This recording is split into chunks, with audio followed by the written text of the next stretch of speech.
em catalão, então, online, né, Carmen?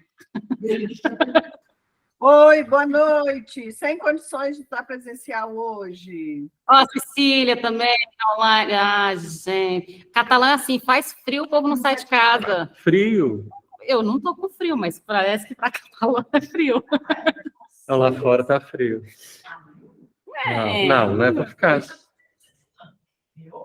Não, eu vim com uma blusa aqui de... Já tirou. Já tirei. Já tirou. Bom, acho que a gente pode começar. Quem for entrando, vai entrando aí aos pouquinhos. Boa noite para todo mundo. Coloquei aqui para gravar. A gente ficou de terminar um capítulo e entrar no próximo terminamos capítulo. O terceiro, vamos entrar no quarto. Terminamos o terceiro, né? Deixa eu abrir aqui o meu. Lembrando que quem quiser... alguém fala aí, deixa eu só ver se a caixinha de som conectou. Fala um oi aí. Alguém? Oi. Não está saindo da caixinha, não. Deixa eu conectar a caixinha. Olá. Olá, deixa a gente conectar a caixa. Você não está roubando no seu Bluetooth? O seu, né? Não, o meu eu desliguei. O meu desligado. Teoricamente, ligou. Por que? Fala alguém aí de novo.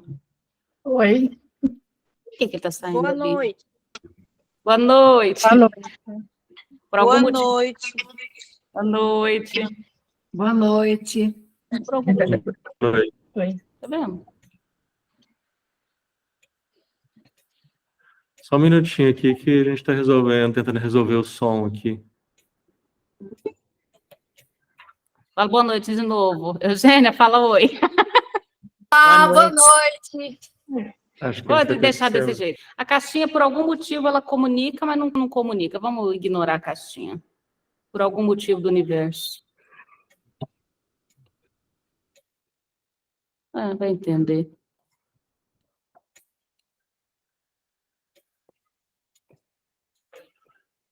Pronto? Paciência. Então, vamos começar. Então, vamos lá. A gente vai iniciar agora o capítulo 4, Sugestão e Libido. No meu volume é página 39. Acho que tem alguém aqui... No meu, 29, no PDF. No PDF está 29, no livro físico está 39. É o capítulo 4, Sugestão e Libido. Partimos do fato fundamental que o indivíduo no interior de uma massa experimenta, por influência dela, uma mudança frequentemente profunda de sua atividade anímica. Sua afetividade é extraordinariamente intensificada, sua capacidade intelectual claramente diminuída, rebaixada. Ambos os processos apontando, não há dúvida, para um nivelamento com os outros indivíduos da massa, né? O desaparecimento da individualidade e um nivelamento, né? Todos meio que se tornando iguais. Resultado que só pode ser atingido pela supressão das inibições pulsionais próprias de cada indivíduo e pela renúncia às peculiares configurações de suas tendências. É uma renúncia da própria individualidade, né? Em síntese. Vimos que esses efeitos, com frequência indesejados, são impedidos ao menos em parte por uma superior organização das massas. O capítulo que a gente pulou fala um pouco disso, né? As massas organizadas, que a gente vai ver com detalhe no próximo capítulo, com os exemplos da religião e do exército, como massas estáveis, né? Então, esses efeitos aí, né, são minimizados por uma auto-organização de algumas massas, mas o fato fundamental, veja, o fato fundamental da psicologia das massas, as duas teses da intensificação do afeto e da inibição do pensamento, não é contrariado por isso. Nosso interesse agora se dirige para a busca de uma explicação psicológica para essa transformação anímica do indivíduo na massa, ou quase que dissolução do indivíduo na massa. Fatores racionais, como já a mencionada intimidação do indivíduo, isso é, a ação de sua pulsão de autopreservação, evidentemente não chegam a dar conta dos fenômenos observados. O que, além disso, nos oferecem como explicação, em sociologia e psicologia da massa, é sempre o mesmo, embora sob nomes diferentes. A mágica palavra sugestão. Tarde, que é um autor, você deve falar Tardet, francês, Gabriel Tardet, denomina imitação. Devemos dar razão a um autor que nos previne que a imitação se inclui no conceito de sugestão, e é justamente consequência dela. Enfim, né, um autor aí vai chamar de imitação, e ele está confundindo as coisas e está dizendo que a imitação é um efeito e não causa da sugestão. Em Le Bon, tudo que há de estranho nos fenômenos sociais é reduzido a 2 fatores: a mútua sugestão dos indivíduos e o prestígio do líder. Apesar que vocês se lembram que o Le Bon não fala do papel do líder, o Freud aponta isso, né? Não fala no Le Bon. Prestígio do líder. Mas o prestígio, por sua vez, exterioriza-se apenas no efeito de provocar a sugestão. Uma relação de causa e efeito entre prestígio e sugestão.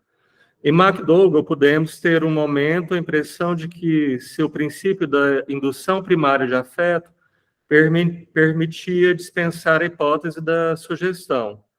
Refletindo, porém, podemos compreender que esse princípio nada mais expressa que a conhecida tese sobre imitação ou contágio, que é um resultado da sugestão, apenas com uma decidida ênfase no fator afetivo. Sem dúvida, existe em nós a tendência de incorrer no mesmo afeto, ao perceber sinais de um estado afetivo em outra pessoa. Mas não acontece de resistirmos a ela com êxito, rechaçando o afeto e reagindo de maneira totalmente contrária, né? Quando estamos entre 2 pessoas, né?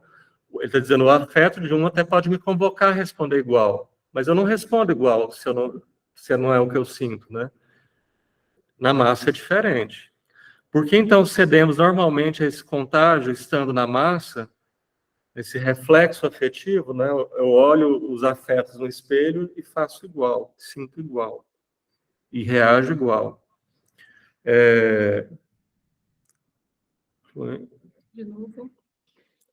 De novo, será preciso dizer que é a influência sugestiva da massa que nos leva a obedecer a essa tendência à imitação que induz em nós o afeto. Nós temos 2 influências aqui, sobretudo, né? Influência entre os membros da massa, essa imitação, esse contágio mas que está relacionada ao prestígio do líder. Isso vai ser melhor especificado aqui. Só que também a gente tem que ver o caso, porque às vezes é o caso da massa sem líder. Hoje eu estava vendo, vi a primeira parte de um documentário que está dividido em 3, que alguém recomendou lá no grupo, era Ana, mas eu não me lembro o sobrenome, sobre Woodstock 99. Eu vi a primeira parte, né? Ali, eu fiquei pensando nessa história do líder, eu vi só a primeira parte, que foi agora há pouco. Acho que esse documentário vai ser mais útil depois, assim, vendo com mais... Porque lá essa coisa do líder não está muito claro, tem outros elementos.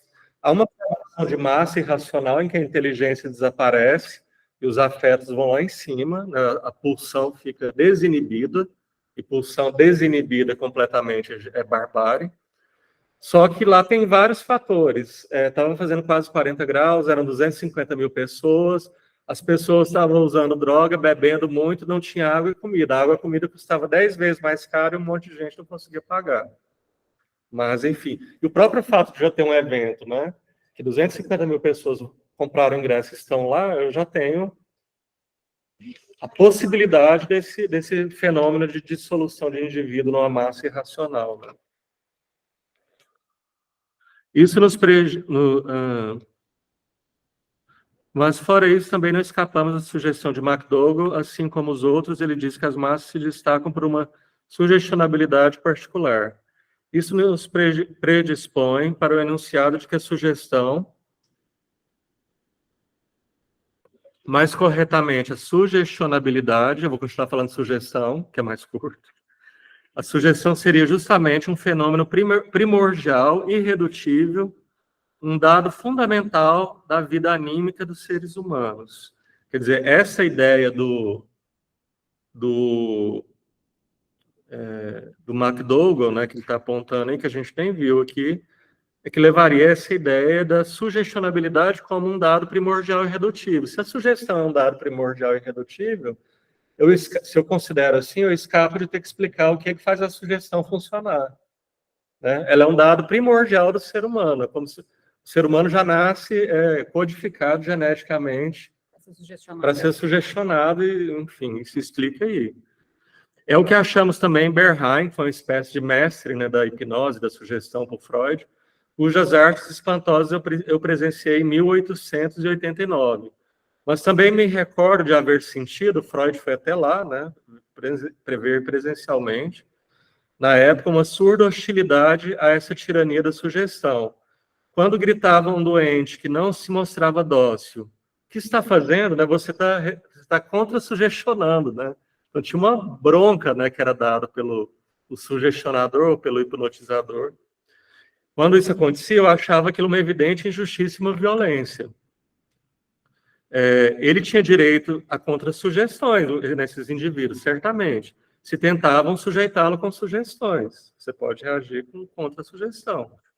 Depois, minha resistência tomou a direção de uma revolta contra o fato de a sugestão, que tudo explicava, se furtar ela mesma a explicação. Eu repetia com referência a ela a velha adivinhação. Cristóvão carregou Cristo, Cristo carregou o mundo inteiro. Diga então, onde Cristóvão apoiou o pé? Está faltando aí uma. Abordando novamente o enigma da sugestão, né? Até agora está como um enigma. Após um afastamento de 30 anos, vejo que nada mudou, com uma única exceção, que atesta precisamente a influência da psicanálise. Constato que é feito um esforço especial para formular corretamente o conceito de sugestão, isto é, fixar convencionalmente o uso do nome. Há um esforço, pelo menos, para conceituar, né? Mas parece que ele vê aqui uma falta no que diz respeito a dizer... Não há tanta falta na descrição do que é, mas qual é a causa, né? Isso não é supérfluo, pois a palavra está sendo cada vez mais utilizada com uma significação frouxa e logo estará designando uma influência qualquer. Aí pega uma palavra em inglês, em alemão, que não vem ao caso, já está ficando... Tinha um esforço de rigor, pelo menos para definir o que é. Eu não me furtaria ao trabalho de... Mas sobre a natureza da sugestão, isto é, sobre as condições em que se produzem influências sem fundamento lógico, isso é importante. A sugestão está colocando como um equivalente da sugestão influências sem fundamento lógico. A gente já viu em fenômenos de massa, né? A gente pegar o nosso bode expiatório de sempre, né?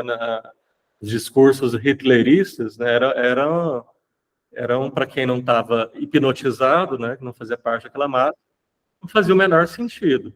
Eu não vou deixar de falar do fenômeno mais recente, que é, né, essa coisa do bolsonarismo, que é uma coisa aí que eles criaram como verdade que não é totalmente ilógica. Além da mamadeira de piroca? Mamadeira de piroca, né? Acho eu sempre vejo mesmo. Kit gay, para mim sempre vem essas coisas, porque são as coisas mais atrozes. É o fato de que o Brasil, para eles, né, isso é uma realidade para esse pessoal, né, que está nessa bolha. O Brasil, para eles, está sob um regime comunista. Né? Já estava, segundo eles, desde que o Fernando Henrique assumiu em 95, né? Sabe onde que eu acho interessante para Curioso, observar? o Fernando Henrique comunista.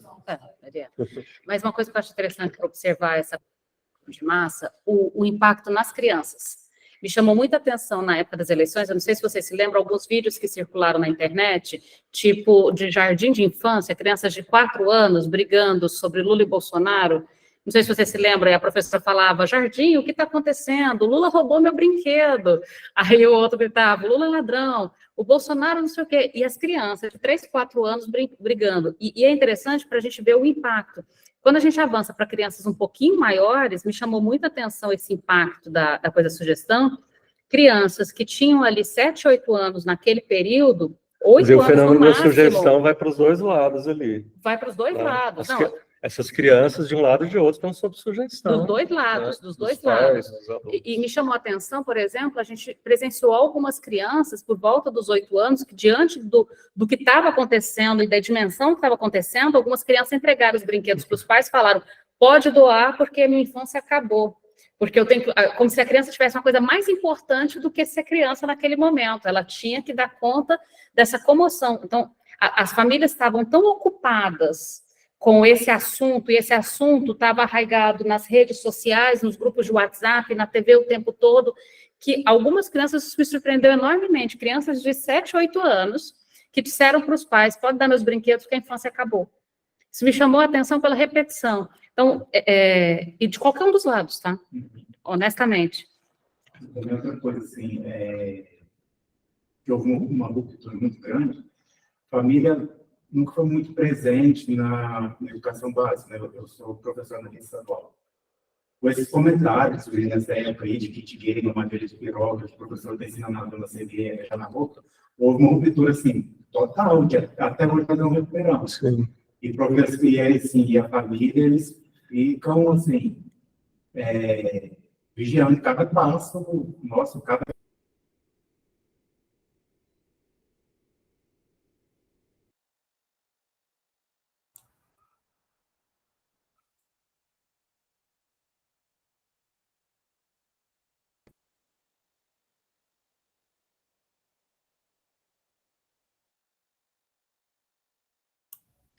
Renata, travou o som, a gente não tá ouvindo. E a imagem também, travou tudo para mim. Deixa ele reconectar. Voltou? Voltou, tá normal?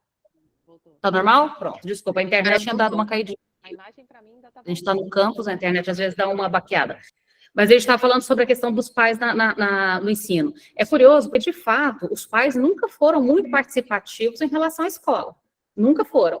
De repente, os pais eles estavam mais que participativos. Eles queriam decidir qual texto você ia oferecer para as crianças. Eles começavam a questionar, e tanto que as apostilas foram tirando os textos, e a gente está vendo...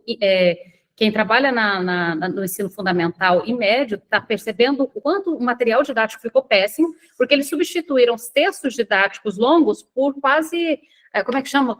Aquele... TikTok, eu estava tentando lembrar o nome da rede, tipo TikTok, viraram quadradinhos. Viraram quadradinhos. Então, por exemplo, vai ter uma explicação difícil de história, de geografia, etc., e você só tem frases soltas para não fechar um contexto, para não desagradar ninguém. Só que não fechando um contexto também não gera compreensão. Então, os professores estão tendo que completar completamente o material, porque para evitar conflito, o material dos livros foram sendo retirados completamente.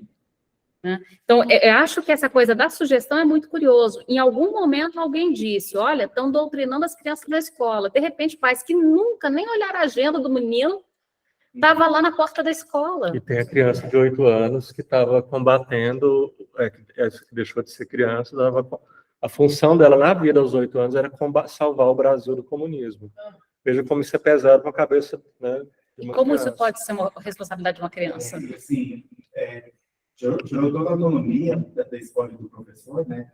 Porque a Ana agora que ensinou o ensino médio, já vem material pronto, já vem vídeo aulas pronto, coisa do odeio, porque eu tenho pavor de outro professor vir dar aula da minha aula, né? Sim. Na minha sala. E aí, para comprovar que nós estamos dando aquele material, sempre no material tem um Google Forms que o aluno tem que acessar, né, naquele exato momento, preencher, porque fica registrado que foi feito aquilo naquele dia, naquele momento, enquanto os alunos estavam presentes na sala de aula e assistir aquilo conteúdo naquele dia. Sim. É isso. É uma militarização. Né? Né? Estamos assim, estamos sendo espionados a todo mundo. Uma militarização, inclusive, falar em militarização, o nosso estado prometeu que vai ampliar ainda mais escolas militares, chegamos a 72 no estado, né? Vamos chegar a mais. Goiás é o estado com mais escolas militares em todo o país. Muito bom. Mas vou retomar na frase. Mas sobre a natureza da sugestão, isto é, sobre as condições em que se produzem influências sem fundamento lógico, não houve esclarecimento. Eu não me furtaria ao trabalho de apoiar esta afirmação como análise da literatura dos últimos 30 anos. Mas não faço porque sei que está sendo preparada uma pesquisa minuciosa, blá, blá, blá. Em vez disso, faria a tentativa de aplicar no esclarecimento da psicologia da massa o conceito de libido, que nos prestou bons serviços no estudo das neuroses, né?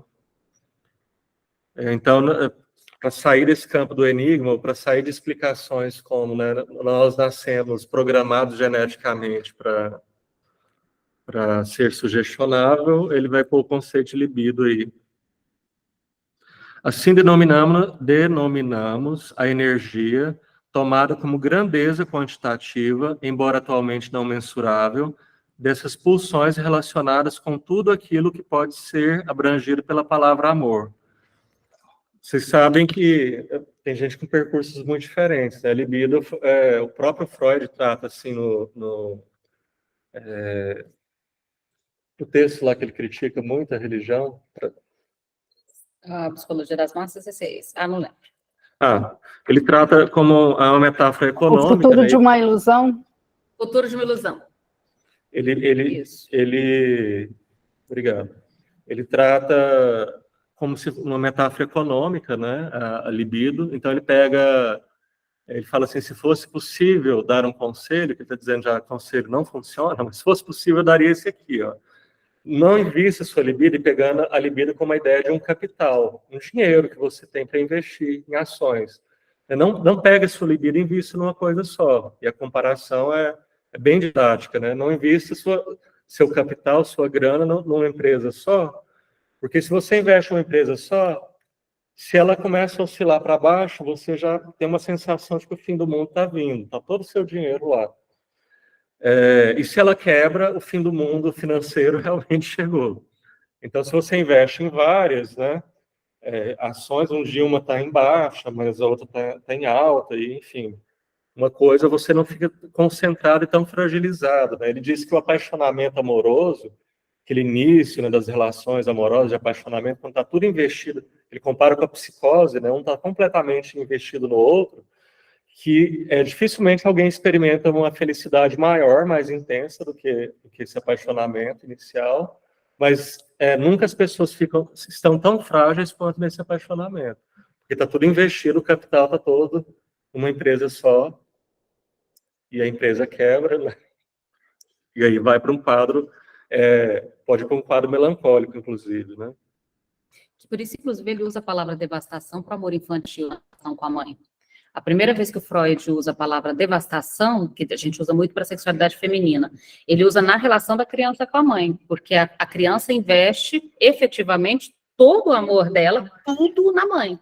Então, o resultado da perda do amor é a devastação. Então, a primeira experiência de devastação que se tem é por esse investimento completo na mãe. Sim. Por isso, inclusive, é necessário que a mãe dê, em algum momento, essa coisa de ser faltosa, de estar e de não estar, de ausência e de presença, para que quando esse amor cair, a devastação não seja absoluta, né? Mas a primeira ideia de devastação está lá. Se o amor da mãe fosse esse amor total que as pessoas às vezes cobram das mulheres, as crianças seriam todas loucas. Todas.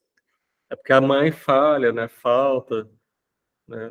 Às vezes a criança chama e a mãe não está lá. Lembrando que mãe é função, aquela história toda que a gente já conversou aqui.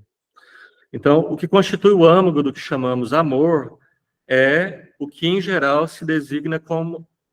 Gente, eu estou me perdendo aqui hoje, os óculos não estão funcionando. O que constitui o âmago do que chamamos amor é, naturalmente, o que, em geral, se designa... E o que, em geral, se designa como amor e é cantado pelos poetas, o amor entre os sexos, sexo para fins de união sexual. Mas não separamos disso o que partilha igualmente o nome de amor, de um lado o amor a si mesmo, do outro, né, o amor narcísico, né? Do outro o amor aos pais e aos filhos, a amizade e o amor aos seres humanos em geral, e também a dedicação a objetos concretos e até ideias abstratas. Aí é uma noção de sexual, porque o amor por Freud é sexual, mas uma noção ampliada de sexualidade, né? A ideia é que a sexualidade, se a gente for pensar como ato sexual, seria ela no seu fim mais rudimentar. Mas como a gente tem, né, uma coerção da cultura para que ninguém vai viver de sexo o tempo todo, então a gente é forçado a dar outros encaminhamentos para esse investimento libidinal, né? Então, pode ser, por exemplo, o que a gente está fazendo aqui agora, a gente está lidando com conceitos, com ideias abstratas, tem um investimento libidinal nisso aqui, agora, né, acontecendo. Nossa justificativa é que a investigação psicanalítica nos ensinou que todas essas tendências seriam expressão dos mesmos impulsos pulsionais que nas relações entre os sexos impelem a união sexual. Então, veja, a libido não é uma energia generalizada, né? De vez em quando eu vejo a pessoa falando, eu não acredito em Deus, eu acredito numa energia. Não é isso. Essa energia generalizada, que algumas pessoas acreditam, é a libido do Jung. Libido usa a palavra... O Freud, né, dá um uso que é sexual e pode ser sublimado, desviado em sua finalidade, ampliado, mas não é qualquer coisa. A libido é fundamentalmente sexual.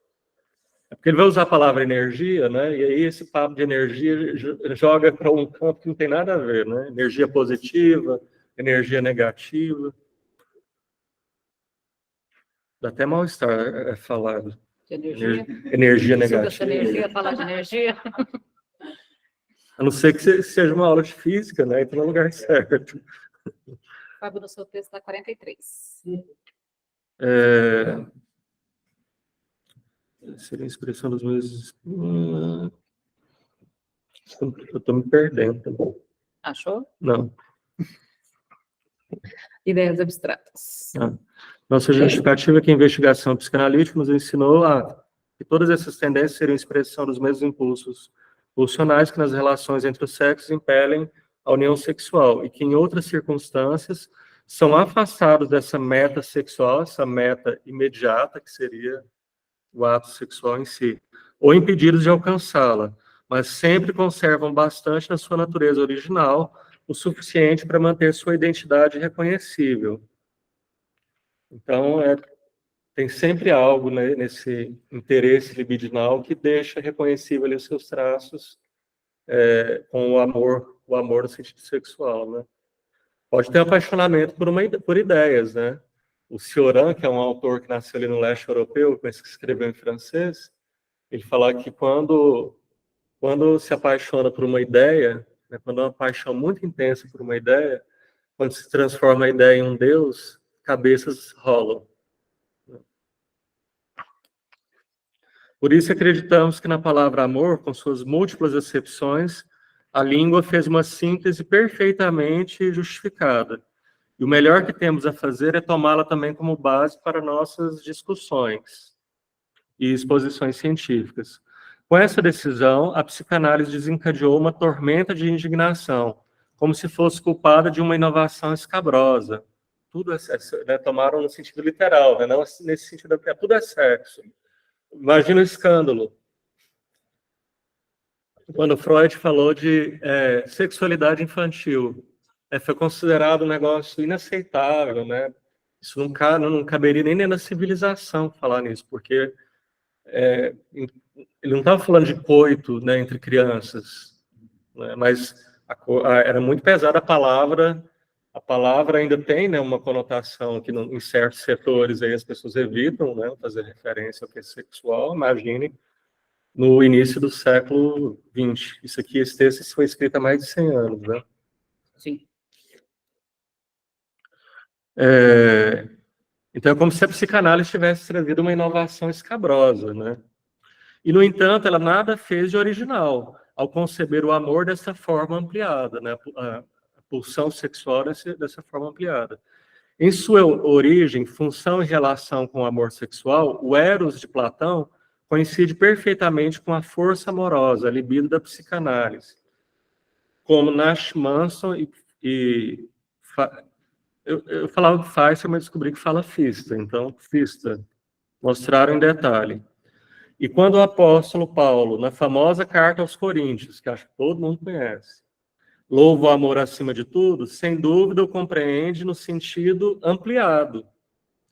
O que demonstra que os homens, isso aqui é ótimo, o que demonstra que os homens nem sempre levam a sério seus grandes pensadores, mesmo quando dizem admirá-los muito. Né? Por exemplo, os cristãos, né? Se vocês levam A Bíblia, São Paulo, Paulo para muitos cristãos não é santo, né? Se você leva Paulo, né, o apóstolo, a sério, né, então você não deveria ficar surpreso com essa ideia de amor, né, ou sexualidade no sentido expandido. Na psicanálise, essas pulsões amorosas são chamadas, de preferência e devido à sua origem, de pulsões sexuais. A maioria das pessoas educadas, entre aspas, sentiu-se ofendida com essa denominação e vingou-se lançando a psicanálise a acusação de pansexualismo, né? Quem toma a sexualidade, isso aqui é bem bom isso que ele fala, né? Quem toma a sexualidade por algo vergonhoso e humilhante para a natureza humana tem inteira liberdade para usar expressões mais nobres, como eros e erotismo. Agora, isso aqui é muito bom. Eu poderia tê-lo feito desde o início, poupando-me de muita hostilidade, mas não quis fazê-lo porque prefiro evitar concessões à pusilanimidade. Nunca se sabe aonde esse caminho conduz. Primeiro cedemos às palavras, e depois, pouco a pouco, também na coisa, nos fatos, né, nos meus posicionamentos. Não consigo ver nenhum mérito em ter vergonha da sexualidade. A palavra grega é eros, que deveria minorar o insulto, é tão somente a tradução da palavra alemã, amor, liebe, né? E afinal, quem pode esperar não precisa fazer concessões, né? Se de imediato ele recua, né? Ele fala, não é bem pulsão sexual, é pulsão amorosa, né? Sabe-se lá onde isso teria, talvez não tivesse psicanálise agora, né? Mas, na verdade, essa posição do Freud, eu particularmente acho essa ideia muito boa, né? Nunca se sabe aonde conduz esse caminho. Primeiro cedemos as palavras, depois, pouco a pouco, também as coisas.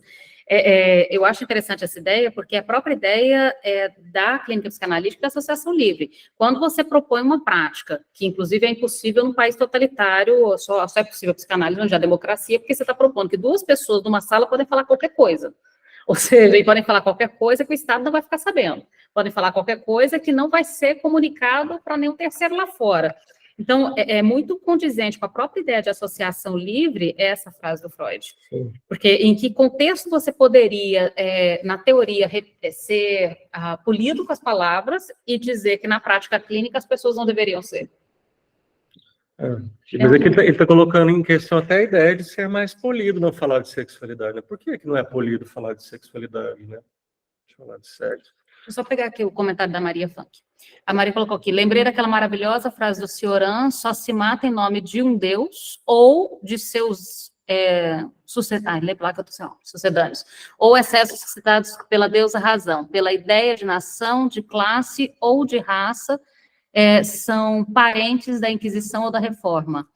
Maria Lúcia, você não queria comentar? Abre o microfone para você comentar. É o mesmo texto que eu citei, que é o texto que ela está citando.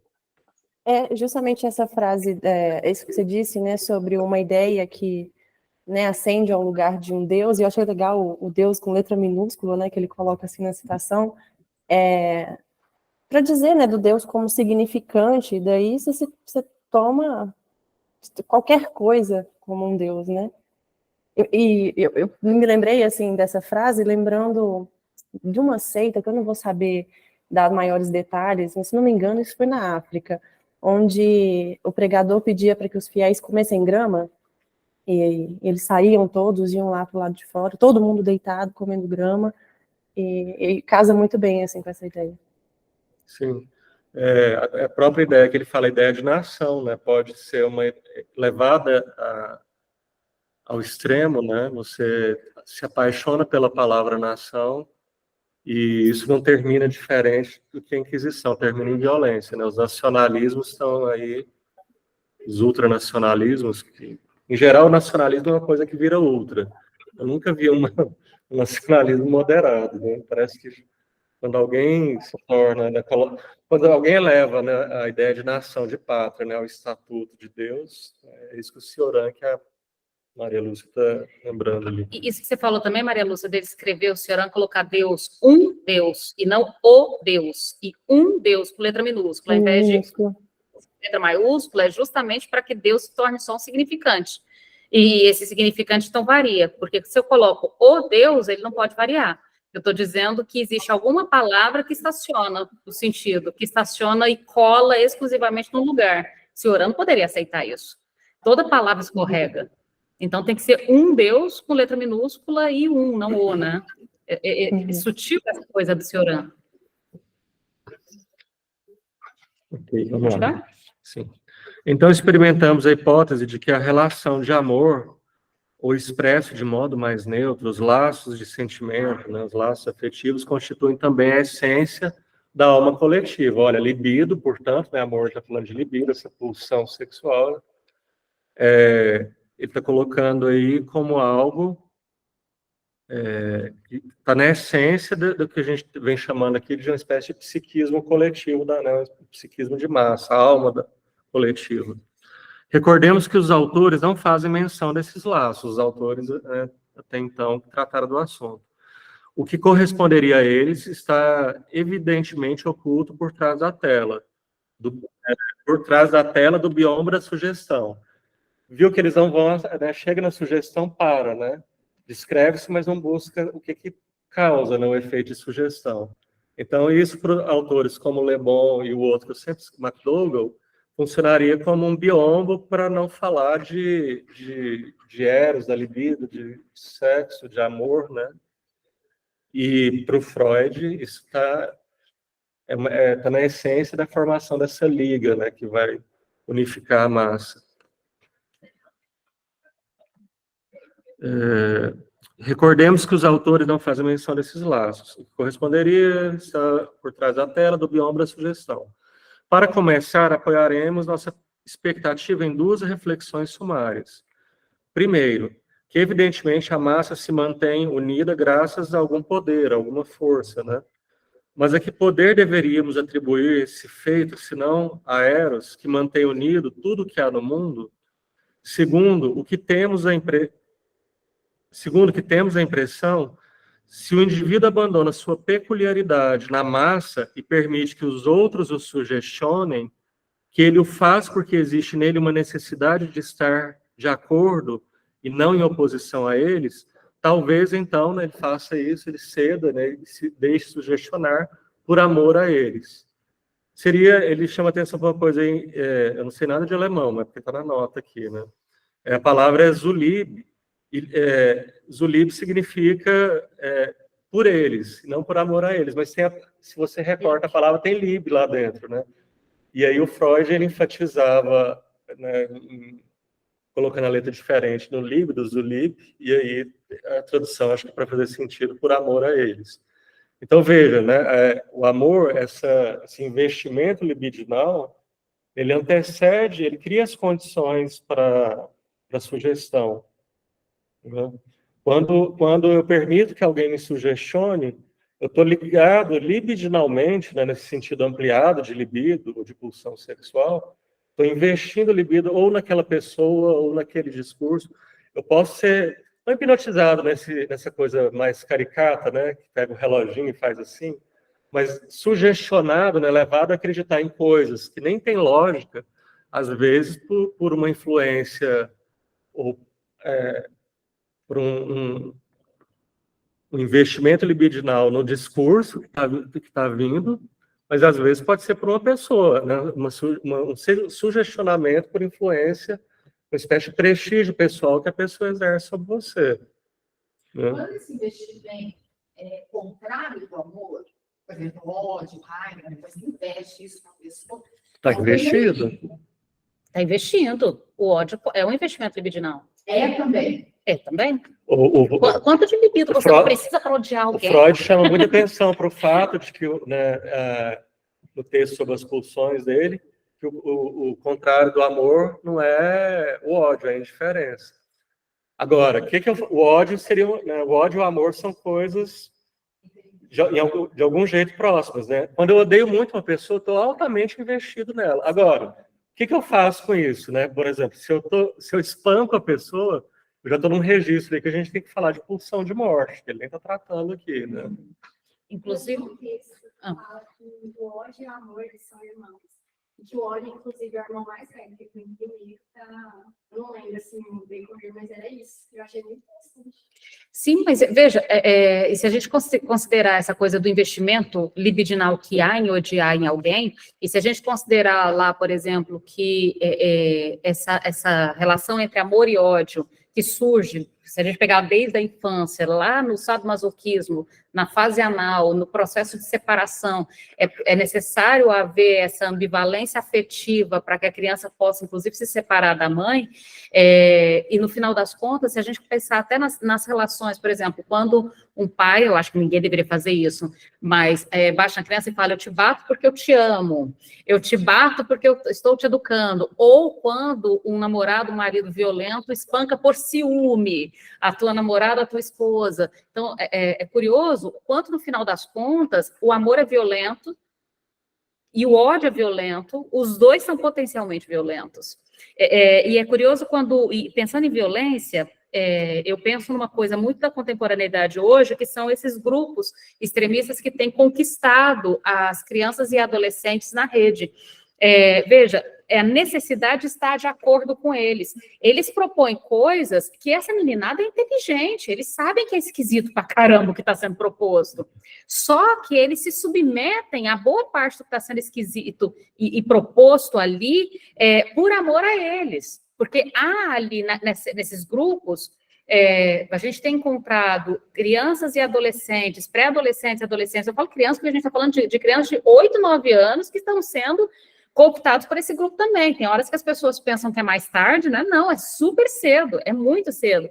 E é curioso, porque quando a gente vai conversar com essas crianças, o que engajou ali, e às vezes, por exemplo, eu já presenciei crianças indígenas ou negras sendo cooptados para grupos de extrema-direita nazista. E aí você fala, é curioso, porque teoricamente não condiz com o lugar que ele próprio se lê, mas condiz com a ideia de querer pertencer a um grupo e estar em conformidade com, mesmo com um discurso que, teoricamente, propõe destruir algo que é dele próprio, por exemplo, a cor da pele. Então, estar de acordo com não significa necessariamente que a pessoa não percebe o absurdo. É que, por amor a eles, até o absurdo é tragado para dentro dessa potência. Falando isso, eu lembrei de quando tem um podcast e a menina, ela fala, tipo, ela tem mais de 30 anos, e ela fala que ela participou, tipo, de um fã-clube, não lembro se era da Beyoncé, algo assim. E eles propunham que eles riscassem, tipo, com estilete até. E ela fala, tipo assim, eu sabia que era um absurdo, mas eu não ia ser a única a ficar de fora. Exatamente. Eu sei que é um absurdo riscar minha própria pele com estilete em homenagem a Beyoncé, mas eu vou riscar minha pele com estilete a Beyoncé. Esse exemplo, com clareza, mostra, né, um rebaixamento da inteligência, do intelecto, e o afeto indo lá em cima. Então, e não só que essas pessoas são burras, elas não são burras. Porque tem horas que as pessoas tentam ir pela via lógica, mas como assim ele não percebeu isso que está sendo solicitado? A questão é que estar de acordo por amor a eles, não porque a inteligência não é capaz de interpretar, não é isso. Agora, né? aí tem que a gente vai entrar agora, né? O amor a eles, de alguma forma, o amor a eles é um efeito de um amor nos grupos que têm lido, o amor a um líder, né? O amor a eles, as pessoas que pertencem ao grupo, ela é secundária, o amor primário. Nesse caso aí, desse exemplo maluco aí, né, a Beyoncé, talvez ela nem saiba que fizeram isso. Ela não é responsável por isso. Mas a Beyoncé faria esse papel aqui de líder, né, que faz com que as pessoas entre elas se identifiquem, se amem. Ana Carolina, você perguntou como se protegesse de alguma forma. Quer explicar a tua pergunta? Foi quando você estava explicando sobre a questão de uma pessoa, por exemplo, uma pessoa negra fazendo parte de um grupo extremista branco, assim. E aí a minha dúvida foi nesse sentido, assim, como se participar desse grupo, estar nesse grupo, protegesse essa pessoa de alguma forma daquele ódio que é vinculado a pessoas como ela, seria nesse sentido ou não? Não necessariamente. Por exemplo, eu vou pegar um exemplo público para ficar mais fácil. Teve um grupo, foi boliviano? Colombianos. Um grupo neonazista colombiano que resolveu ir na Alemanha para um encontro de nazistas, chegaram lá, apanharam horrores. Porque a gente ri, mas é terrível ao mesmo tempo. Bem feito. Porque eles se liam como participantes de um grupo que, quando eles chegaram lá... Eles se liam como arianos, como alemães. Só que eles são colombianos e qualquer... Sul-americanos. São sul-americanos. E abaixo do México é todo mundo mexicano. Ou seja, nós, lá fora, vamos ser latinos. Então, aqui dentro do Brasil, a pessoa mais branca, hora que ele cruza ali a fronteira do México, ele é um latino. O fato é esse, ele é um latino, inclusive fala espanhol, diga de passagem. Você entrou na Europa, você é um latino. Porque ninguém fala português abaixo do México, todo mundo fala espanhol, obviamente. Mas esse exemplo, Ana, me chamou muita atenção, porque, veja, eles foram até a Alemanha muito convictos de um pertencimento. Eles não eram pessoas ricas, eles investiram muito tempo, libido, corpo, à disposição de provar o pertencimento àquele grupo, que quando chegaram deixaram muito claro que eles não pertenciam àquele grupo. Então, eu até acredito, Ana, que em algum ponto não há uma... como que eu vou dizer? Tem uma coisa que a gente falou no primeiro grupo aqui, uma coisa não exclui a outra, uma coisa é a outra. Eu sou diferente e sou igual, não é? Uma coisa pode andar, o inconsciente ele tem essa graça. O inconsciente ele permite que duas ideias opostas andem juntas. É o momento do texto que o Freud diz que as massas funcionam de algum modo como um inconsciente em que não há negativa, né? Eu posso afirmar duas coisas opostas e está tudo bem ali. O inconsciente ele não funciona por ou nem, é. Então, é sim e não ao mesmo tempo. O inconsciente tem essa característica, Ana, percebe? Então, é como se ao mesmo tempo esse sujeito se colocasse como igual e como diferente. Não sei se ficou claro, Ana. Deu? Acho que deu para entender agora, obrigada. Agora, nessa cooptação de massa que acontece, né, e, às vezes via redes, né, um monte de gente, adolescente na Bélgica, teve muitos adolescentes indo para o Estado Islâmico, né, há um ponto que me parece, nessa dissolução da individualidade, desaparece até esses caracteres, né, cor, né, etnia, isso pode desaparecer, né, e a pessoa ser levada a essa ideia de que todos somos um, né? Então não importa mais se eu sou negro, se eu sou latino, né? Se eu sou... Né? O que faz, eu fico pensando isso, né? O que faz um sujeito que cresceu na Bélgica, pessoas com uma educação, um alto nível de educação, que leram muito, conhecem muito de arte, né? Estou pegando porque tinha gente assim lá, né? Claro que na Bélgica também existe gente ignorante. Mas aparentemente não existe ponto de cooptação, porque não há ponto de identificação, né?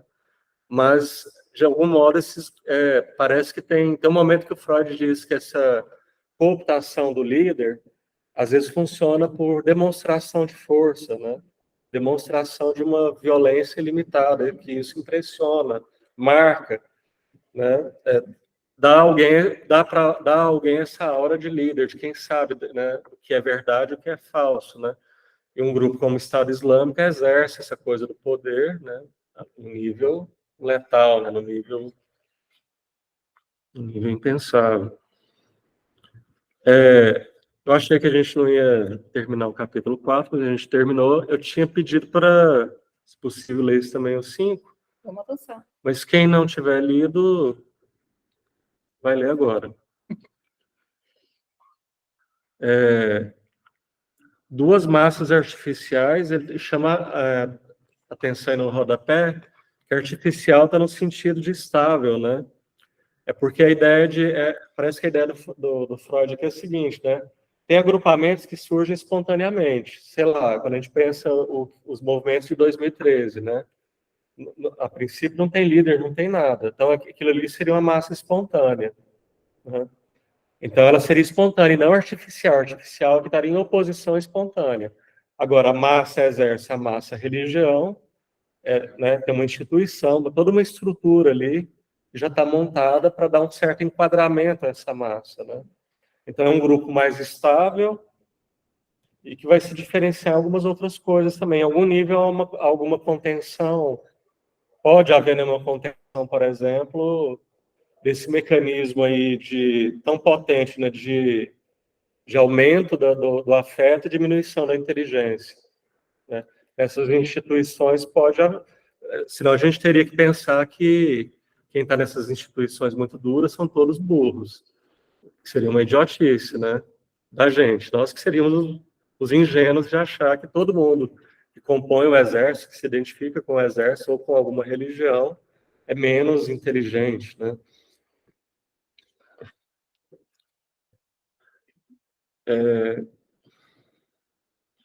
Lembremos que, segundo a morfologia das massas, podem se distinguir espécies bem diferentes de massas e direções opostas na sua formação. Existem massas bastante passageiras e outras bem duradouras. Massas homogêneas que se compõem de indivíduos do mesmo tipo e não homogêneas. Não são homogêneas, mas a massa faz todo mundo ficar homogêneo, né? Naturais e artificiais, isto é, que requerem também uma coação externa para se manter. Massas primitivas e diferenciadas e massas altamente organizadas, né? Tem essa variação. Mas por razões que no momento não se apresentam, gostaríamos de dar valor especial a uma distinção que os especialistas não têm considerado. Refiro-me àquela entre massas com líder e massas sem líder. O movimento, né, de 2013, quando ele começa, assim como o do Chile, em 2019, né, quem acompanhou, eles começam sem líder. Os dois, inclusive, começam, o Brasil 2013 e Chile 2019, começam por conta do aumento de preço do transporte. E o do Brasil vira um movimento, desemboca em Bolsonaro em 2018, na ultradireita. O do Chile vira um movimento mais à esquerda, que questiona a ditadura do Pinochet, ótimo, né? A Constituição, que ainda é a Constituição do Pinochet, e até hoje isso não se resolveu. E agora, curiosamente, quer dizer, uma coisa que começa sem líder, sem uma ideologia, sem uma ideia que unisse as pessoas, depois tem uma ideia mais à esquerda, e agora elegeram constituintes, mais de 30% são da ultradireita. O que dá à ultradireita na constituinte chilena é o direito de veto. Então, imagine isso daqui, ó, vai ser feita uma constituição, e tudo que a ultradireita mesmo, pesada, né, nazi, né? Tudo que a ultradireita vetar não estará na Constituição chilena. Eles fizeram aquele movimento. A sorte é que depois essa Constituição tem que ser referendada pela população. Já foi feita uma primeira Constituição que foi rejeitada. Então, essa Constituição também há a possibilidade de ela ser rejeitada. Uma Constituição que foi formada num grupo que dá poder de veto à ultradireita, acho que ela merece ser vetada, né? Esperemos para ver. Então, massas com líder e sem líder. E, contrariamente à prática habitual, nossa pesquisa não deve escolher uma formação relativamente simples como ponto de partida, mas iniciar com massas bastante organizadas, duradouras e artificiais, como o contrário de espontâneo. Os exemplos mais interessantes de tais formações são a igreja, a comunidade dos crentes e as forças armadas, o exército. Igreja e exército são massas artificiais, estáveis, né? Isto é, uma certa coação externa empregada para evitar sua dissolução e impedir mudanças na sua estrutura. Normalmente não se pergunta a alguém, ou não lhe é dada a escolha, se deseja ou não ingressar numa massa desse tipo. A tentativa de desligamento é desestimulada ou severamente punida, ou está sujeita a condições bem determinadas. No Brasil, por exemplo, né, o exército, todos os homens têm que se apresentar, ficar à disposição, né? E no caso de uma guerra, até quem foi dispensado pode ser chamado, né? Na religião, a gente pode dizer também que as pessoas são fortemente, no segundo raciocínio dele, que são fortemente estimuladas a permanecerem naquele grupo, né? Às vezes tem coerção, coação, que não é só coerção e coação física, né? Está longe do nosso interesse atual indagar por que essas associações requerem salvaguardas tão especiais. Somos atraídos pela circunstância de que nessas massas altamente organizadas, que daquela maneira se protegem da dissolução, podem ser reconhecidos certos fatos que, em outros casos, se acham bem mais ocultos, em casos que não têm essa estrutura organizada. Na igreja, podemos, com vantagem, tomar a Igreja Católica como modelo. Quer dizer, isso é uma fala de uma determinada época, não sei se... Acho que a gente pode... a religião que mais cresce hoje, né, são os muçulmanos. No mundo são os muçulmanos. São os muçulmanos. No Brasil são os evangélicos, né? Mais especificamente os pentecostais. Mas para a época do Freud, né, ele estava ali recém-saído do Império Austro-Húngaro, né? Há pouco tempo a Áustria era um império, né? Enfim, ele era um império católico, né? Então, na igreja, podemos com vantagem tomar a igreja católica como modelo, prevalece, tal como no exército, por mais diferentes que sejam de resto, a mesma simulação, ilusão, de que há um chefe supremo. Na igreja católica, Cristo, e a gente tem uma figura, né, que hoje não tem tanta potência assim, mas que já teve, né, Papa, nessa figura centralizadora. O Papa foi declarado, né, não sei em qual concílio, como infalível, né? O Papa é infalível, então é uma espécie de versão de Deus, né? É um Cristo também, né? Mas vamos acompanhar aqui como ele está. Na Igreja Católica, né, esse chefe supremo é Cristo, no exército o general, que ama com o mesmo amor todos os indivíduos da massa. Tudo depende dessa ilusão. A ilusão de que é possível amar com o mesmo amor todo mundo. Se ela fosse abandonada, essa ilusão, imediatamente se dissolveriam tanto a igreja como o exército, na medida em que a coerção externa o permitisse. Esse amor a todos é formulado expressamente por Cristo. O que fizestes a um desses meus pequenos irmãos, a mim o fizestes. Então, quer dizer, é uma irmandade em Cristo, né? É uma irmandade no líder. A gente pode pensar isso, mesmo as massas mais instáveis que tem um líder, né, o amor pelas várias pessoas. Eu sou aqui eu sou irmão em Cristo, mas nós somos iguais na figura do líder, né? O amor pelo grupo passa por um amor pelo líder, primariamente. Ele se relaciona com os indivíduos da massa crente como um bondoso irmão mais velho, um substituto paterno para eles. Todas as exigências feitas aos indivíduos derivam desse amor de Cristo. Há um traço democrático na igreja, justamente porque diante de Cristo são todos iguais, todos partilham igualmente o seu amor. Não é sem profunda razão que se evoca a semelhança entre a comunidade cristã e uma família, e que os crentes se denominam irmãos em Cristo, né? Irmanados pelo amor que Cristo lhes tem. Ele chama de uma ilusão essa crença de que eles são todos amados igualmente, né, numa massa. O Freud diz no outro texto, né, ele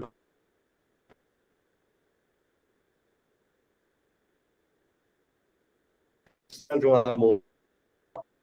Diz assim, lembrar, né,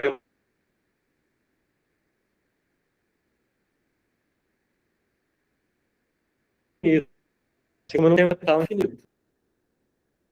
Amor. Toda a humanidade pega o cristianismo vai ser tão que é como se você não amasse ninguém.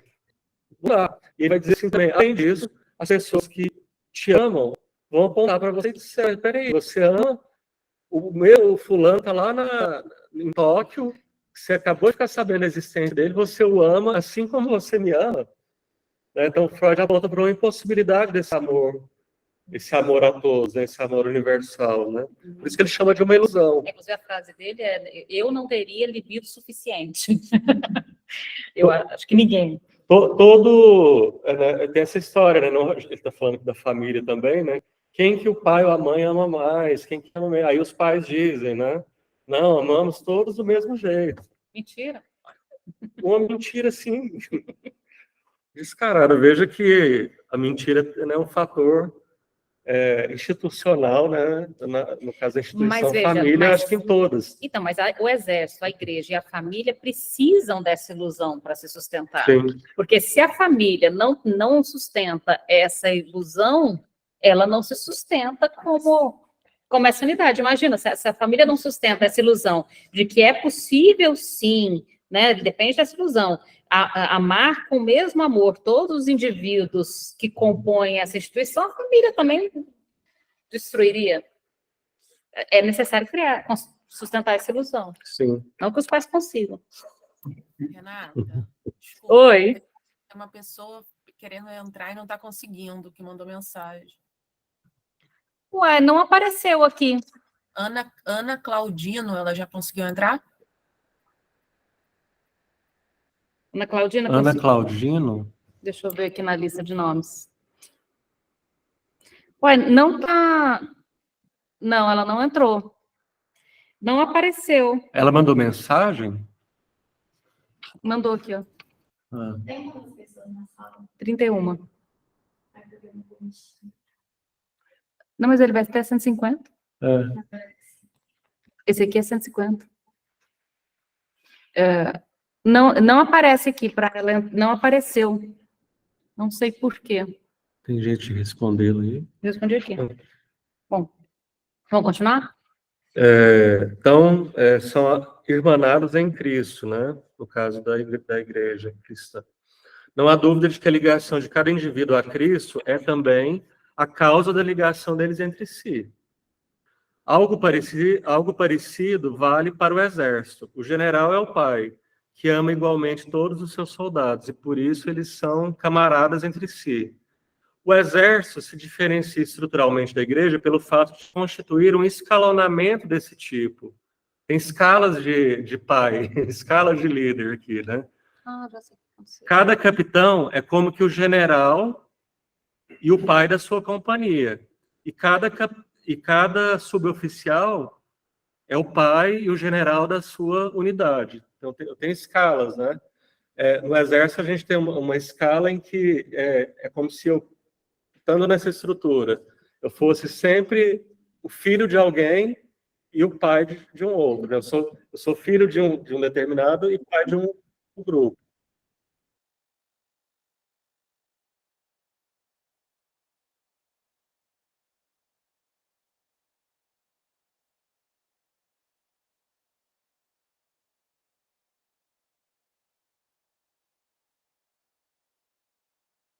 Papel econômico, porque é de se supor que Cristo tenha mais saber e mais cuidado em relação aos indivíduos do que pode ter um general humano.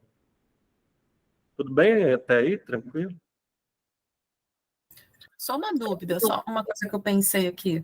Essa questão que você falou de ser um pai e filho é uma questão também de você dar o poder, né? De você distribuir um pouco esse poder e ajuda nesse controle, não? Sim. Sim. Né? É dessa forma, o pensamento deles, né? Sim.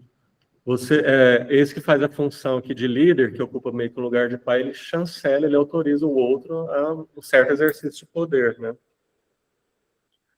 Mas ao mesmo tempo que o limita também nesse poder, né? Você pode algumas coisas, não pode outras.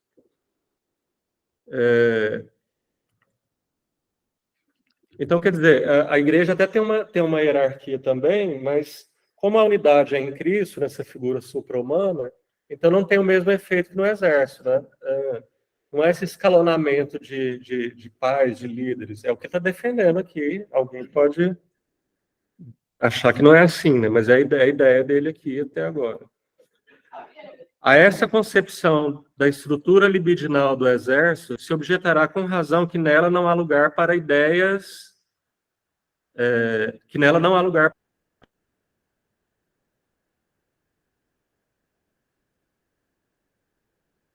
de glória nacional e outros para a do exército. Ele está dizendo também amoroso, está excluída a ideia de pátria e a ideia de glória nacional. E nisso a gente tem que ver, depois o Freud fala assim, mais tarde a gente discute essa coisa de uma ideia poder fazer essa função que o líder faz, né? Até relembrando de novo o Ciorana, uma ideia pode ser levada ao estatuto de um Deus, então ela pode fazer. Mas aqui o Freud tá meio que dizendo que não, que a função desses pais, né, que essas figuras paternas, né, esses líderes dentro do exército, é que mantém a coesão e não a ideia, uma ideia como uma ideia de pátria. E parece que a ideia de pátria é bastante importante para essa unidade dessa instituição chamada exército, mas vamos seguir o Freud aqui, acompanhar o raciocínio dele. A resposta é que esse é um outro caso, é menos simples de ligação de massa.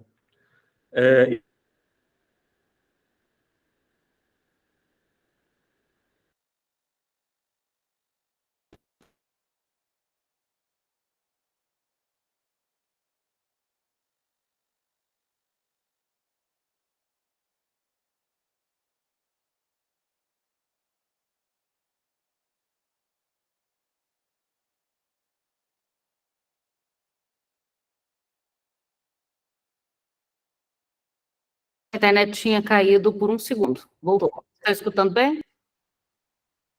Está escutando? Sim, Ok? Então, mas caiu. a internet está instável. Deixa eu voltar um pouquinho aqui. A resposta é que esse é um outro caso, né, de uma ideia, né, fazer essa unidade, menos simples de ligação de massa. E como mostram os exemplos de grandes comandantes, César, Wallenstein, Napoleão, tais ideias não são indispensáveis para a existência de um exército. Mais adiante abordaremos brevemente a possível substituição do líder por uma ideia condutora e as relações entre os dois. Eu não sei se o líder ele existe sem uma ideia condutora também. No filme A Onda, que a gente tem citado muito aqui, tem uma coisa interessante que acontece lá.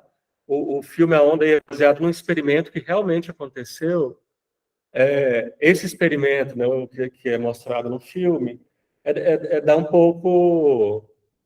pouco da razão aqui para o Freud. Esse experimento dá razão para o Freud, que não é preciso uma ideia.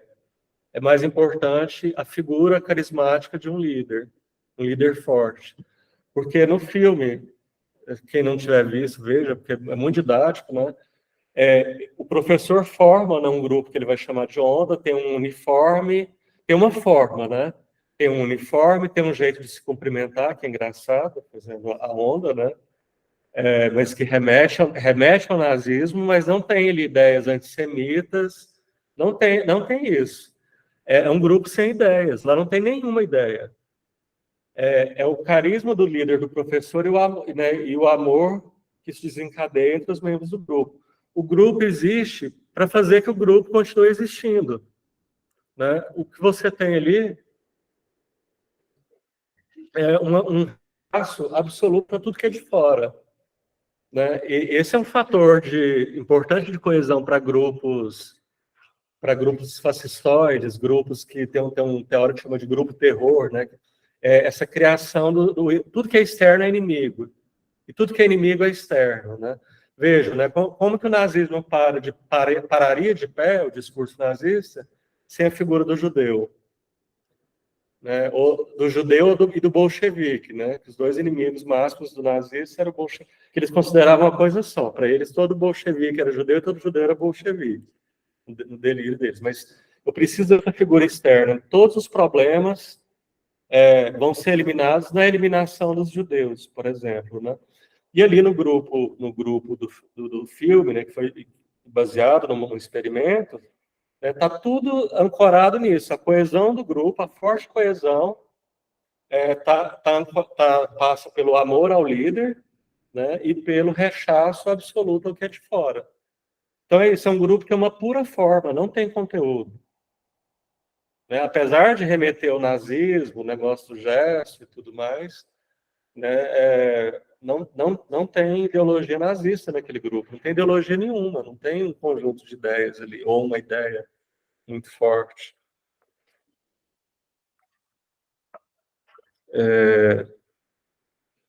A negligência desse fator libidinal no exército, mesmo quando... Né... Luzia, oi, joia, Wesley, Renato. Quando essa questão da ideia, muitas vezes eu penso que o líder ele pode se converter como se fosse um ideal mesmo, né? Uma certa imagem ali, quando não tem essa ideia no sentido do conceito. E aí dá um pouco essa ideia da imagem lacaniana. Eu também só queria comentar que eu estava lendo ano passado, que está me lembrando muito o livro, né? Assim, aquele do Hitler, que ele escreveu, Minha Luta, que é até proibido na Alemanha. E aí tem um capítulo que ele fala sobre a propaganda. E é muito assim, ele vai ensinando basicamente o que Freud está falando aí, né? Assim, no sentido de a questão de fortalecer o exército, tirar a filosofia, colocar várias coisas ali de como dizer mensagens simples para as pessoas seguirem. Ele vai dando várias coisas que a gente vê sendo praticadas hoje, né? Infelizmente. Cultura, né, era abominado pela ideologia nazista, né? Um dos ministros, não lembro qual, acho que é o da propaganda, o Goebbels, ele diz assim: quando alguém diz a palavra cultura, eu já saco a minha arma. Essa frase ficou famosa, né?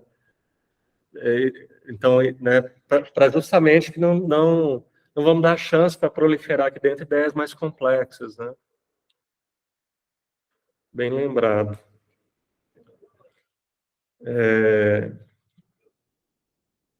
A negligência desse fator libidinal no exército, mesmo quando não é o único operante, parece não apenas uma falha teórica, mas também um perigo prático. O militarismo, ele entra em umas coisas aqui que não tem jeito a gente ler tudo, né? Vamos para o parágrafo seguinte. Só está destacando aqui que quem interpreta, né, grupos como o exército sem esse fator libidinal, para ele está muito equivocado, porque, né, meio que na essência da formação de um grupo, de uma massa, mesmo estável, está a libido.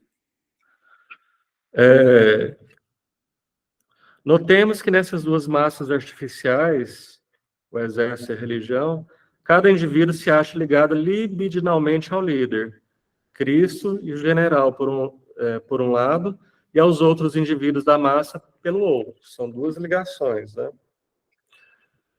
Ao pai e aos irmãos. Como essas duas ligações se comportam entre si, se são da mesma espécie e mesmo valor, e como podem ser descritas psicologicamente, isso devemos deixar para uma investigação posterior. Mas já nos atrevemos a reprovar ligeiramente os demais autores por não terem apreciado suficientemente a importância do líder na psicologia da massa, enquanto a nossa escolha desse primeiro objeto de investigação, o líder, né, nos colocou em posição mais favorável. O Leblon lá, que o Fábio chama de Leblon, né, Fábio?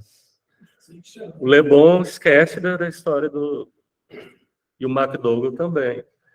Mas eu gosto, é boa essa posição do Freud, né? O texto é dele, é ele quem fala aqui, aí ele apresenta as teses dos caras, fala assim, isso aqui é bom. Mas falta isso, essa ideia aqui já não serve para nada. Mas é curioso como todo pensador que está inaugurando um campo, né, ele faz essa limpeza antes, né? Quer dizer, pessoas pós-freudianas e até anti-freudianas, antes de começar a desenvolver um argumento próprio, né, fazem essa limpeza. Vamos mostrar onde é que Freud tropeça, né? Mas é um lugar privilegiado quem vem depois. E quem vem depois, e quem vem depois. Quer nos parecer que nos achamos no caminho correto, que pode esclarecer o principal fenômeno da psicologia das massas, a ausência de liberdade do indivíduo da massa. Isso aqui é uma coisa, né, no que eu abro mão da individualidade e que eu passo por um achatamento, por um nivelamento, eu perco também a minha liberdade, eu abro mão da minha liberdade. Né? Por amor ao líder, por amor ao grupo, por amor a uma ideia, talvez eu abro mão da liberdade. No livro do Dostoiévski, livro lá do parricídio, Os Irmãos Karamazov, tem uma narrativa que ela tem uma independência dentro do romance, foi até feita uma peça de teatro, né, que é o Grande Inquisidor. Cria-se uma ficção lá dentro de um grande líder da igreja, cristã, ali na Idade Média, suponho, que ele é tão poderoso. Mas por que ele é poderoso? Porque a tese que está ali, não vou contar a história, seria longuíssimo.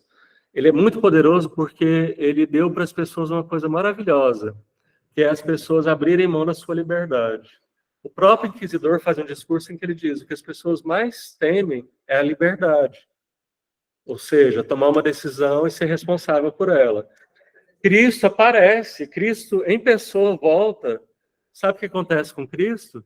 Cristo, o discurso de Cristo, o próprio inquisidor vai apontar para ele. O inquisidor fala, tem uma conversa do grande inquisidor com Cristo, ele fala assim, você está louco? Voltar aqui agora. E você vai vir com aquele discurso de amor, de liberdade, de fraternidade. Né? Sobretudo, né, o Novo Testamento com Cristo é meio que o oposto do Antigo, né? Que é a ideia de submissão. Né? Então, traz uma ideia de liberdade de escolha, né? em potencial.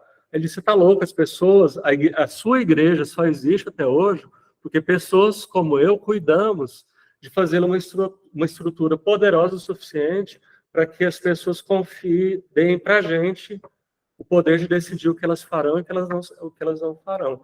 Elas são livres da liberdade e, portanto, da responsabilidade. No final da história do grande inquisidor, Cristo é crucificado novamente pelos cristãos. Mas isso que você colocou, que ele fala, né, livres da liberdade, logo da responsabilidade, eu acho que é por isso que crescem tanto a questão de mentor, coach, seita. Você vê, de vez em quando, você tem uma outra pessoa que te pede encarecidamente, você pode me dar um tutorial do que é para eu fazer aqui? São os mestres, né, os mestres. Outro dia eu estava conversando com alguém, me falou uma coisa verdade, né, hoje tem mestre para tudo, assim. Tem o jeito de você comer no sentido de ser saudável ou não ser saudável, mas o jeito de você comer no sentido do que é educado, do que não é educado, não é apropriado, o que você deve comer para ter um determinado aspecto físico. Aí tem o sommelier que te diz como você deve tomar o vinho, e com que o vinho combina. E tem o cara que vai dizer como que você come a carne, e com o que a carne combina. E hoje eu vi uma coisa, hoje estava assim, não sei porquê, hoje estava em todos os meios de comunicação ensinando como que os homens devem fazer xixi. Então tem agora sommelier do xixi também. Você estava fazendo certo? Não, errado. Errado. Porque o certo é sempre sentado. Ah, é? É. Ah. Vocês estavam fazendo certo? Vocês estavam fazendo certo? Nem quer. Mas é interessante isso. Tem uma frase do Freud, eu até estava usando ela aqui hoje, daqui a pouco eu pego ela, mas basicamente essa coisa da associação livre, o que é a proposta da associação livre? Ao propor que a pessoa fale livremente, ela é, portanto, totalmente responsável pelo que ela diz. A associação livre, a palavra livre, vem embutida a ideia de responsabilidade, entende? Tanto que quando as pessoas dizem assim... Não cola dizer, não é isso que eu queria dizer. Não é isso que eu queria dizer. Tanto que quando a pessoa fala assim, mas e se mentir? Que bom, você é responsável por essa mentira. Porque no final das contas, tudo que a pessoa diz, uma vez que ela é livre para dizer, e para dizer o que ela quiser, inclusive mentira, se quiser, ela passa a ser responsável. Então, a própria associação livre traz essa ideia de que livre é igual, na psicanálise, a responsabilidade. Então, a associação ela é livre para que o sujeito seja responsável pelo dito, que é exatamente o que ele está dizendo aqui no Inquisitor, que você acabou de apontar do Dostoiévski. O Inquisidor é o contrário. O contrário, o contrário da analista. Ele pega toda a responsabilidade, tudo que você disser, todos os erros, deixa com a gente. Isso, o sujeito não quer ser livre porque ele não quer ser responsável. E a associação livre, inclusive, talvez por isso que a análise é tão angustiante para algumas pessoas, e por isso que talvez a pessoa ela vai a um analista pedir um tutorial, e o analista diz, não te darei um tutorial, e ela fica puta, porque ela quer um tutorial. Ela quer um tutorial porque a liberdade / responsabilidade custa muito caro, subjetivamente. Okay. O líder também ele pega as pessoas pelas fragilidades, né? Sim, sim. Então, por exemplo, com quais exemplos que você citou, né? O cara da bebida, o cara do café, porque café também agora tem várias coisas. Isso, café tem também. Tem o café, vários modos de tomar café. Então, assim, a pessoa tem aquela questão com a alimentação, então me liga aquele líder que me explica, que me direciona como que eu tenho que fazer, né? Eu pertencer ao grupo do cara que toma um café adequadamente, né? Sim, sim. Outro dia, essa ideia, né, uma coisa que essa coisa do coach, né, ela funciona porque outro dia eu vi uma pessoa nas redes, o cara se definia como professor particular de língua portuguesa. Aí agora, de repente, estava lá, essa mesma pessoa estava assim, coach de língua portuguesa. Faz toda a diferença. É Agora mais de um cobrar mais professor, caro. né? É um mestre, né? Um coach de língua portuguesa. Então, ele dá aula de língua portuguesa, mas aí ele percebeu que essa palavra coach ganhou um significado de mestria, de mestre. Entregue-se a mim nesse assunto que vai estar tudo bem, né? Você não vai falar nenhuma besteira na vida. Se ocorre para cada indivíduo uma tão pródiga ligação afetiva em duas direções, do líder e dos meus iguais, né, dentro do grupo, não será difícil derivar dessa situação aquilo que se constatou, ou seja, a mudança e limitação de sua personalidade. E, às vezes até o desaparecimento, né, qualquer traço de... Sobre a personalidade, de coisas ao redor também, que a gente larga tudo, larga a Sim. vida, larga a casa, Sim. doa a igreja, casa. Sim. Fabiana, pode falar. Posso. Obrigada, Renata. Vocês conseguem me ouvir? Perfeito. Eu me lembrei, eu não sei se leram, pelo menos talvez a série, vocês assistiram o Conto da Aia, que trabalha muito bem essas duas questões. O exército e a igreja se unem e responsabilizam as mulheres por não engravidarem. Ao responsabilizarem as mulheres por não engravidarem, exército e religião conseguem fazer com que elas, né, elas são estupradas, mas existe ali um discurso em torno de ceder seu útero para aquelas que não engravidam, porque vocês são culpadas por isso. E é interessante, né, porque esses dois pontos estão juntos em num único romance. Se Margaret Atwood leu o capítulo 4 ou não sabemos, mas é interessante porque está tudo ali, né? Só uma observação. Obrigada, Renata e Wesley. E é interessante porque a sua observação aponta o quanto ela percebeu e o que Freud está dizendo, e eu acho que ela deve ter lido sim, porque é difícil depois de Freud não ter notícias de Freud, né? Mas eu acho que ela percebeu o quanto, no final das contas, a igreja e o exército têm uma estrutura equivalente, e precisam, por exemplo, para se sustentar de um ponto em comum, que ali, no caso, foi o útero das mulheres, né? É um ponto em comum de sustentação. A força precisa disso. Sim, sim, o útero, exatamente. Acho que a gente pode encaminhar para fechar. Só uma coisa aqui, ele vai... Não, tá. Deu o horário aqui, às 18h30. Eu queria só... Quantas horas são? 20h30. 20h30, o que eu falei? 18. 18h30. Eu tô louco hoje. Muita gente deve conhecer, mas uma recomendação que eu faço, assim, forte, né, do Massa e Poder, do Elias Canetti. Sobretudo o capítulo 1, o Canetti faz uma identificação de uma variedade enorme de massa. Ele faz uma diferenciação entre um grande número de massas que ele vai qualificando. Não é uma via, não está aqui compromissado em defender uma via freudiana, mas comunica-se com Freud de vários jeitos, né? Às vezes em consonância, às vezes em dissonância.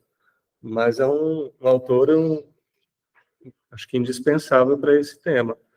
E no próximo encontro, que será no dia... não sei se vocês viram lá no grupo, a gente colocou na descrição do grupo, o próximo vai ser dia 22, aí vai ter encontro 22 e 29. A gente continua tendo 3 encontros em junho. Ficou hoje, que é dia 1º, aí a gente pula a semana que vem não teria de qualquer modo, aí no dia 15 não vai ter, que é a colação de grau do nosso filho, e aí 22 e 29. Tá certo? Espero vocês. Até lá. Gente, obrigada a todo mundo que está online, quem veio presencial, ou difícil de presencial. E a semana que vem, dia 22, eu espero que a internet esteja melhor, né? Vou parar a gravação, então. Beijo para vocês. Tchau. Vou parar aqui a gravação. Daquele dia eu esqueci de parar a gravação. Parar. Aí.